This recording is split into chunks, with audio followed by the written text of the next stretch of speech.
Have you ever actually stopped to think just how incredibly well designed the jerry can is? I do think the jerry can is one of the most well-engineered and well-designed products in history, and I think it's a testament to the fact that almost 80 years later, every element of this design has almost gone completely unchanged.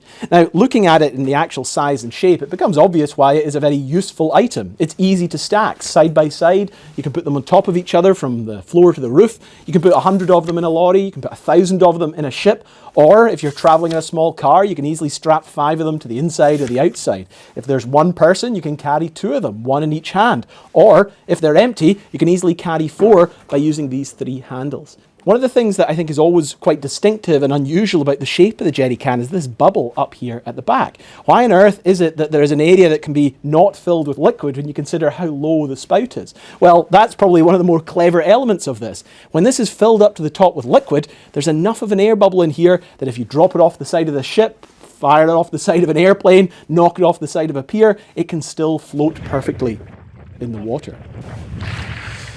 More than just the shape though, the actual construction of each half of the jerry can is genius, because of course it is in 2 halves. You make each half up and then you weld it down the centre. Now this centre weld is really clever. It means that you're protecting it. Look at all the bumps and bashes this thing's accumulated over the years, but the seam along the middle here stays protected. If it was on the exposed corners, it's more likely to get knocked, ruptured, and then start spilling liquid. Even more clever in this particular design, you have this lovely recessed seam. It means that the actual weld doesn't come above the edges of the actual can itself. It means that if I was to hit this with a hammer or bash it like I have many times, it's never going to rupture as easily as something that was exposed on the corners. Now, on the actual faces of the jerry can, the largest sides of it, you've got these very distinctive designs. There's 2 reasons behind it, and both of them are somewhat related to each other. For one thing, it provides rigidity, a bit like corrugated iron, but it also allows expansion and contraction. It means that when you've got a liquid in here and you take it to a hot climate, or if you take it to a very cold environment, it's going to react to the conditions that it's in. It's going to allow its space to expand or contract as required. It's a really clever small element that gives these things a lot more strength than something of a compatible size that has just perfectly flat sides to it. Now, we already mentioned the handles, but it's worth repeating. Obviously, you've got the middle handle, easy for carrying when it's full. If maybe you're not strong enough and you need a hand though, 2 people can carry it by grabbing onto each side. Or, if you're carrying 4 of them, you can hook your hands under and carry 4 quite easily in 2 hands. The other thing that works quite nicely is if you're in a big human chain and you're trying to pass dozens of these, say, from a resupply truck to the thing you're trying to supply, well, it's much easier to pass this when you've got 3 potential handles to grab rather than fiddling over 1. Now, obviously, any fuel container is only as good as the spout that you can use to fill it or empty it, and that's where most of the best design is saved for. This is obviously long enough and wide enough that you can fill it and empty it without the use of any extra nozzles, but you've got this latch. Now, the latch can't be lost because it's actually attached to the jerry can, and when you open it up, one, you had an airtight seal there, so again, if you did drop it in the water, you're not going to be suffering from any liquids getting in there, but also, the hinge is very cleverly designed. It slides down just enough that it can't fall back on its own. It actually stays open by itself. Very small but very subtle design that makes all the difference when you're using this on its own. You don't need any extra tools to open it up. It's all done here for you by hand. But the most clever piece of all is saved for the inside here. On the inside of this nozzle here, you've got a little breather tube. And the best thing about this breather tube is when you pour out, the air gets back in, allowing a nice, clean, even flow as it pours out of the jerry can. The jerry can is a truly remarkable piece of engineering, but the question remains, where did it come from and how did it end up becoming so ubiquitous? Interestingly, the answers lie in the jerry can's roots as a German secret weapon at the beginning of the Second World War, before eventually becoming instrumental to the Allies' victory in 1945. And men, that's the big job. Prior to the outbreak of the Second World War, a wide variety of containers were used for the transportation of petrol and other liquid fuels. In the early days of automotion, before the widespread availability of fuel stations, petrol was issued by chemists and was most typically found in a variety of square metal containers. However, as the use and availability of motor engines grew, so did the demand for fuel. And for the military, the logistics of how to transport fuel was becoming an increasingly pressing concern. Fuel could be be moved by vast oil tankers and on land by pipelines, railroad, tank cars and trucks, but the crucial missing link was getting fuel to mobile, fast-moving units on the battlefield easily and efficiently, and with as little liquid lost or spilled along the way. For Nazi Germany, in the midst of a massive, secretive rearmament campaign in the 1930s, Hitler and his military planners knew just how important this fuel supply chain was going to be in their plans for fast-moving blitzkrieg warfare using mechanised panzer divisions. They understood that the weakest link was going to be the consistent fuel supply in the field and keeping their newly motorised units moving. Therefore, in 1936, an invitation to tender was issued by the Third Reich's Weapons Office, the Centre for Research and Development for Weapons, Ammunition and Army Equipment. The demands were for a fuel container that was easy to store, light enough for transport, minimised fuel losses, and was more easy to carry and work with than the triangular container that the Germans were using at the time. The design submitted by the various companies who responded to the tender would be thoroughly tested and researched to refine the concept into the ultimate fuel container. Various prototypes were thrown out and altered, screw caps were eliminated, cylindrical designs were found to be impractical for stacking and storage, the centre weld was found to be the most resilient method of construction, the rectangular shape found to be the most practical. Over the next few years, these prototypes were narrowed down further, relentlessly tested and trialled to ensure every single possible feature and usage was accounted for. Different lever action caps were tested, cans were intentionally overfilled to breaking point to discover the structural strength of the design, and the distinctive expansion ribs added to account for rigidity. But it was the outbreak of the Spanish Civil War that undoubtedly offered the best test bed for what would become known as the Wehrmacht-Einheitskanister and later the Jerry Can. Members of the Condor Legion, a unit comprised of Air Force and Army personnel of Nazi Germany, brought with them early Wehrmacht-Kanister designs to test under battlefield conditions. The canister was found to be incredibly tough, resilient to bumps, bashes and mistreatment, and what's more, a plastic lining coating the inside meant that fresh, safe drinking water could also be stored inside. And a secret, wide-ranging plan to vastly increase and rearm the German military, the Wehrmacht-Kanister was manufactured in its thousands, stored away and ready for when hostilities began in 1939. And that's what we have right here, an original German Wehrmacht-Einheitskanister, the 20-litre jerry can as it came to be known. And what's really fascinating is this one has a lot of details to it. This one was manufactured, as we can see here, in 1940. This is as old as you're really going to get easily when it comes to jerry cans, and ones that you're going to not find outside of a museum, for example. It also has a designation here as a fuel carrier. There is actually, when you open up the inside of this, you'll notice the inside is red. This has been repainted numerous times before, so this is not the original colour of it. And it also has a warning here that it is flammable. What's quite interesting though, aside from the date of manufacture, 1940, you also have this. This is the maker's mark for Ambi Rudd. This is the company that produced it. Now, there were numerous different companies that were producing the jerry cans over the years, and this company, Ambi Rudd, were an automotive manufacturer. They made quite a lot of parts and materials for the German war industry, especially obviously during the Second World War. They made parts for military vehicles like the Kubelwagons and things, and also fighter planes as well too. But they also apparently are quite a common manufacturer for these jerry cans, or Wehrmacht-Einheitkanisters. So really quite amazing.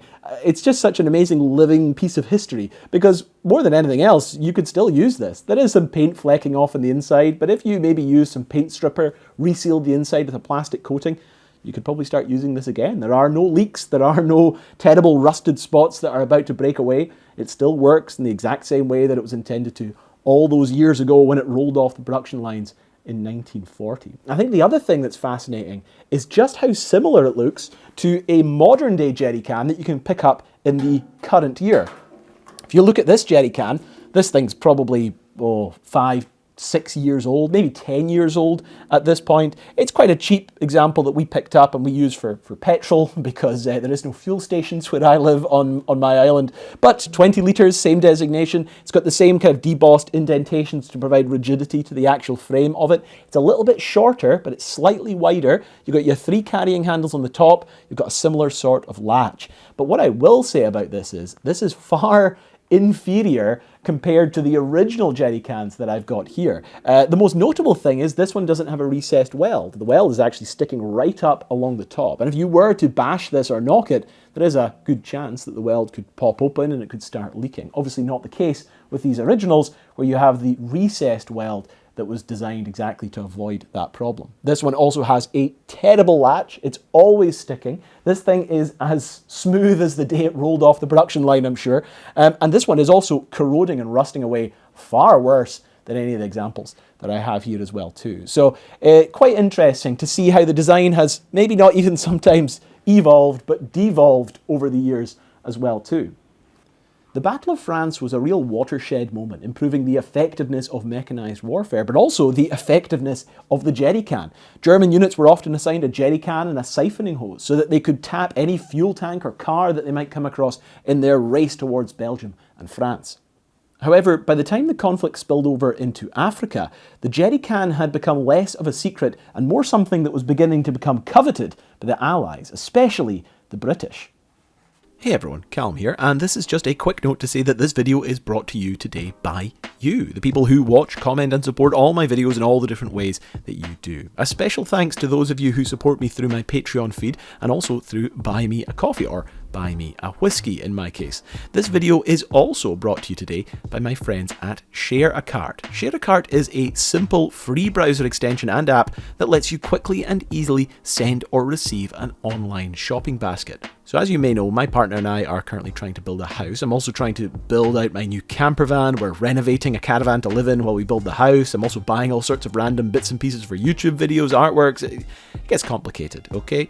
With Share a Cart, my partner can make up baskets on Amazon or eBay and a whole host of other supported websites and quickly send a code over to me. The basket with all the items and quantities she chose pops up on my end, and I can order everything with one click. Whether you're making up an order of groceries or an ever-growing list of parts to fix your old iPod or car, you can send them over quickly and easily to other people. Share a Cart saves quantities and items and transfers the content of a shopping basket over in seconds. Best of all though, it's free. No sign-ups, no annoying pop-ups, just a simple yet clever plugin that makes life easier. I love a product that does one thing and does it really, really well, and Share a Cart is just that. So click the link in the description below where you can find all my recommended books on the subject of this video, as well as my favourite jerry cans, all included as Share a Cart links, or just Google Share a Cart and try it for yourself. Thanks again, and let's get back to the video. While the Germans were busy developing new methods of fuel transportation, the British still utilised the more traditional squared-off fuel containers in two main designs, one of which held 2 imperial gallons and one which held 4. The 4-gallon container was officially known as the petrol, oil and water can, but gained the nickname flimsy because it was just that. Made of thin metal held together with crimped or soldered seams, light bashes on the edges or corners undoubtedly led to leaks. With no indentations to allow expansion and a single weak handle, it was a recipe for disaster. The British first encountered the Germans using their superior Wehrmacht-Kanister during the German invasion of Norway in 1940, but it wouldn't be until the Africa campaign when the transportation of fuel and the traversal of huge distances made them a coveted prize for the Allies. In the Desert War by Alan Moorhead, Moorhead describes their encounters with German Wehrmacht-Kanisters and how it compared to the vastly inferior containers that they were using. The Germans designed what appears to be the best petrol container for the desert. Flat, solidly built, holding 5 gallons, it could be used over and over again, known to use as the jerry can. The great bulk of the British Army was forced to stick to the old flimsy 4-gallon container. The majority were only used once. We could put a couple petrol cans in the back of a truck. 2 hours of bumping over desert rocks usually produced a suspicious smell. Sure enough, we would find both cans had leaked. Allied forces soon began capturing and stealing these cans whenever they could get their hands on them, which they named after the Germans, or Jerry's as they nicknamed them, and giving the can its now famous nickname. After the second capture of Benghazi, huge stockpiles of jerry cans fell into British hands and started being increasingly used by units such as the Long Range Desert Group. The British were in fact so enamoured by the German jerrycan that not only were they trying to steal them at any opportunity they could, they were also trying to make their own. This is a British jerrycan, and it comes from, we think, around 1945. However, we know it's British because it has the War Office mark here on the side. Other than that, though, it is almost identical in every single way to the German jerrycan. It's really quite amazing how well they managed to copy the design. It has the same cam lever latch, it's got the same airlock, it has the same little latch here that stops it falling down when you're pouring, the same air pipe to allow the steady flow of liquid when it's being poured. This one even has the same red paint on the inside, the same 3 handles, and of course one of the things that gives it the ruggedness and longevity, that same recessed weld that runs around the centre of the jerrycan.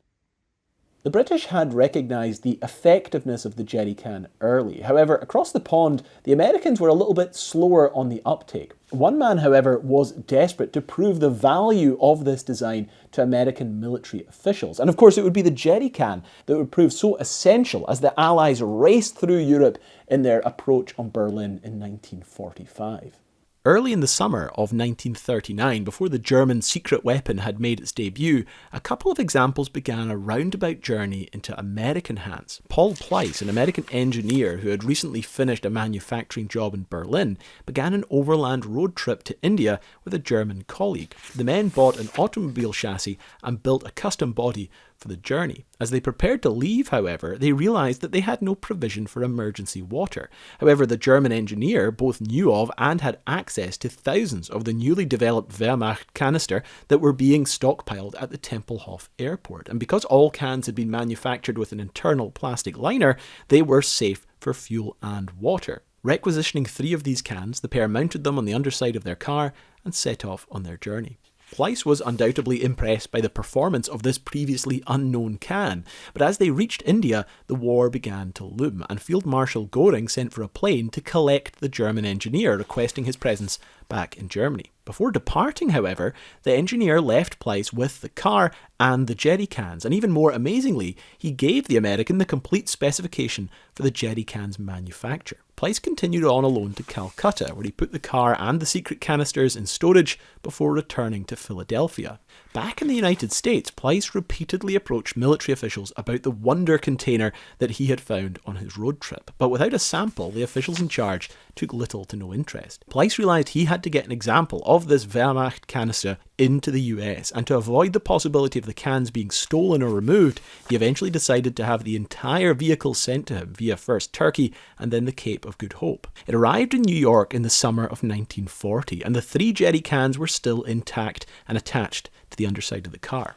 Pleiss immediately sent one of the cans to Washington. However, the War Department were unimpressed, and more than anything reluctant to switch to an entirely new method of liquid transportation standards based on one stolen design. This one jerry can in the Army's possession, however, was later sent to Camp Holabird in Maryland. Rather than recognising the design prowess of the container and later copying it exactly like the British, it was instead poorly redesigned. The size, shape and handles remained roughly the same. However, the welded recessed centre joint was instead replaced with rolled seams, a dangerous and inferior method of creating sealed petrol canisters, and located around the bottom and one side rather than the centre. Instead of a hand-operated latched funnel sealed with a rubber gasket, both now a wrench and funnel were required for its use. The jerrycan's hidden benefit, the sealed interior plastic lining, was also removed, making it ineffective for carrying water safely. This inferior copy of the can did not win wide approval, and by this point the British were still relying on pilfered supplies of jerry cans rather than manufacturing their own. Troops continued to suffer crippling and dangerous losses of fuel through poorly designed fuel containers. The situation would only start to change by the end of 1942. 2 quality control officers posted to American refineries in the Middle East started to notice the dismal problems with fuel handling at Allied depots. One of the officers, chemical engineer Richard M. Daniel, explained the problem. Fuel arrived by rail from sea in 55-gallon steel drums with rolled seams and friction-sealed metallic mouths. The drums were handled violently by local labourers. Many leaked. The next link in the chain was the infamous 5-gallon petrol tin. This was a square can of tin plate that had been used for decades to first of all supply lamp kerosene. It was hardly useful for gasoline. In the hot desert sun, it tended to swell up, burst at the seams and leak. Since a funnel was needed for pouring, spillage was also a problem.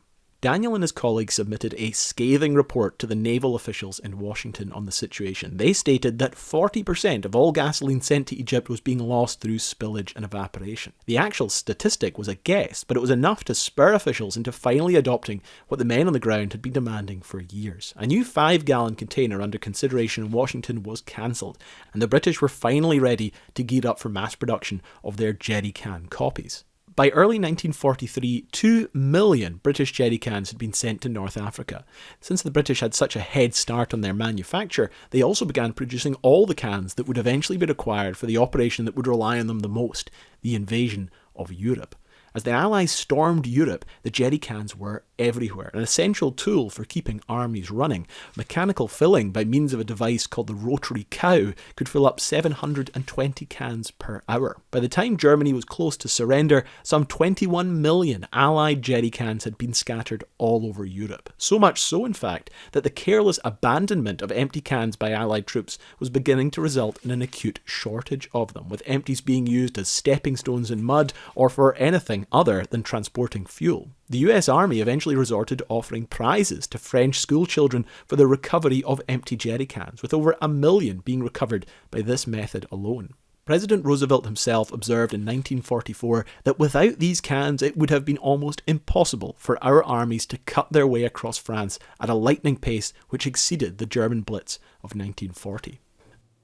The original Wehrmacht-Kanister was essentially a German secret weapon. It was a logistical tool that could allow them better than anything to storm and overrun Europe far faster than any of the Allied powers had prepared or anticipated. But what's amazing is that by the end of the conflict, the copies of the canister, what was known as the jerry can to the Allies, had actually become almost synonymous with the vast industrialization, the resource base that the Allies wielded towards the end of the war. And of course, it was the essential tool for them to storm Normandy and beyond towards the end of 1945. It's an incredible piece of design, and I think what makes it all the more incredible is that, of course, by the end of the war, millions of them had been scattered all over Europe, all over the world, and as a result became firmly established as the definitive fuel or liquid carrying device. The design has gone relatively unchanged over the years as a result. And I think it's really amazing that to this day, people are still using the same jerry cans, some maybe manufactured in 1940, some 1945 and beyond, for their day-to-day use, whether it be carrying water, fuel, paraffin, in the case of this one, as it's labelled. And I think it's really a testament to true, well-tested engineering and design. The jerry can. Anyway, who thought I could talk for like 25 minutes about jerry cans? I cut a lot out, I'll tell you that much. But thank you very much for watching this video. This is something I've been wanting to talk about for a while. I will say, my Patreon subscribers are the people that basically let me make this video. I bought these. I bought jerry cans. I bought a lot of various resources in the researching and the preparation of this video, and that wouldn't have been possible if it wasn't for my Patreons who supported and have been giving me money month to month that allow me to increase my budgets and fund things like this. Maybe one day they'll fund it enough that I don't have to be filming it in my messy garage, but that's maybe something for another day. But no, thank you very much for watching. Really fascinating topic. There's a lot that I didn't cover.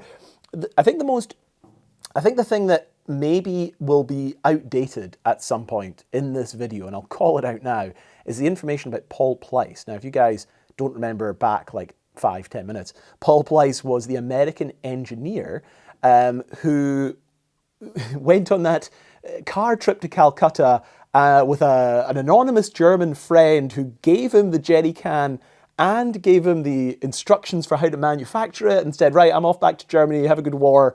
And then Paul went back to Philadelphia, flew the cars out. Now, you know, there's a really good article that I'll put a link in the description about the manufacture of the jerry can. And apologies, I forget the author. He did a bit of a deep dive, a little bit like I have. And he came to the similar conclusion that I had. I actually found the obituary for Paul Pleiss. He died, I believe, in the late 1940s. I want to say maybe 1947, 1948, something like that. Before the 1950s, anyway. And he, in this obituary in the New York Times, is listed as an engineer, but also a very, very successful businessman, industrialist. And he was head of Ambi Rudd, the company that manufactured this, and probably one of the most important companies when it came to the manufacture of the original Wehrmacht carrier, because they were one of the companies that really pioneered the idea of the pressed molded haft shape to this that could then be welded together. You know, the two pressings welded in the center to create the distinctive jerry can design. Now, I didn't want to really include this in the kind of formal part of the documentary, but the original story of him traveling to Calcutta with a friend and then the kind of plans being passed to him and him going back, it's hard to tell how true that is. There are some rumors that Paul may have been very aware of the jerry can's design. In my opinion, he probably knew all about it. And that's how he managed to get both the designs and some examples back to America. Of course, the government didn't really listen to him. The American War Department or something wasn't really that interested. And what they ended up producing was what is known commonly as the Blitz Can. And the Blitz Can, I showed it in the video, but the Blitz Can essentially looks like a jerry can, but they removed what is one of the best parts of the design of the jerry can, the funnel and the hand-operated cam latch, and they replaced it with the large circular piece. And it's always interesting. I see that quite a lot, that big circular lid, the welds and rolled seams actually, of course it wasn't welded, the rolled seams around the top and the bottom here. I always wondered what that design was, where it fitted in. For some reason, when I was younger, and I used to make my little kind of toy Airfix models, you used to sometimes see those Blitz cans, and I used to think they were the first iteration of the jerry can and then it evolved into this. And of course it wasn't until I did my research I realised this sort of original design of the jerry can and then the kind of copies that were produced. One of them being this. I mentioned in the video this is, we think, 1945. It is 1945. It states it right there on the can, same as this one stating it's 1940. It is really amazing how similar these are. They're almost identical. I actually think this British one is slightly better engineered. I think the latch works a little bit better in this. I wouldn't trust putting fuel in any of these. There's quite a lot of bits floating in this. I think the paint is starting to fleck off slightly. But of course, one of the biggest things about this is the plastic lining on the inside, really ahead of its time. And of course, one of the things that allowed it to be so multifunctional. You could put water and various things like that in it too. A couple of other things to shout out. I was researching this for a long time. I've been recording these videos over and over again. I recorded this entire video, changed the script and recorded it all again. And I'm talking about the intro, the bits where I'm sitting on the chairs, the voiceovers, because I kept finding new information. There is a book, there's actually two books by a gentleman, Philippe, I forget his second name. I'm doing this all off the top of my head. I'm just doing one big run-on outro because I've recorded this so many times. I'll put obviously all my sources and that are in the description below. But really nice gentleman, he's a collector of jerry cans. He wrote two books, one in collaboration with someone else about the history of the jerry can. I tried for 3 months, 4 months to track down a copy of this book. The only copy of the book I could find was £100 shipped from Canada with another 40 or 50 pounds. And look, I'm dedicated to my craft, but I was like, I can't spend close to I'm trying to build a house. I can't spend £200 on a book on jerry cans. I can't do it. But it is the definitive history on the original development, the German development of the jerry can. There's probably a lot of information in there that I'd love to dive into. Maybe there'll be a part 2, Jerry Cans 2, Electric Boogaloo, in which we'll go into more detail about this stuff. But actually, to be honest, this was a little bit more surface level. You know, we covered the important points about the German development of it and then the British copying and the American copy with the Blitz Can. But it's something I'm gonna go. See if this video hits if this video hits 100,000 views. I will buy that book, and on my Patreon I'll do an exclusive video where I just show off the book. But I contacted Philippe. Unfortunately, he did not have a copy of the book that he could give me, but he gave me a lot of really interesting information. So a big thank you to yourself if you are watching. If you can understand me, I know I'm talking quite fast. I don't know how good your English is, but I really appreciate all your help and advice on this. But yeah, really good fun. Really fun video, really fun topic. The kind of stuff that I like doing. Very niche topics. Before I go, if you like this kind of stuff, subscribe to my Patreon. I might do a kind of follow-up video about these in the future because, like I say, there's a lot of other bits and pieces that I wanted to talk about. if you are interested in this kind of thing, I've got another video that I made about similar war objects, this one even older, a World War I ration tins. They're not actually ration tins, they were gift tins. They were called Princess Mary tins, and they were given to all soldiers in the British Empire in World War I. And I made a little short video about their history and restoring one that I've got in my collection, if you will. And also, if you're, I suppose, interested in old stuff and restorations, I also made one of my favourite videos, was a video I made restoring my great-grandfather's knife. It's an old fishing knife that he had, probably completely handmade. And I made a little video just kind of talking about doing it up and restoring it to an extent, and the kind of history of it and that kind of thing as well too. But I think that's everything I wanted to talk about. Yeah, there's been a lot of costume changes in this, you might have noticed, because like I say, I've filmed this over a long time. I had to film that getting into the water with the jerry can thing twice, because the first time it didn't work as well. So, dedicate to my craft. Anyway, I am going to go inside, make a cup of tea. It's freezing cold, middle of February. But thank you very much for watching. And, oops, I did this whole thing without touching my mic. But anyway, bye-bye.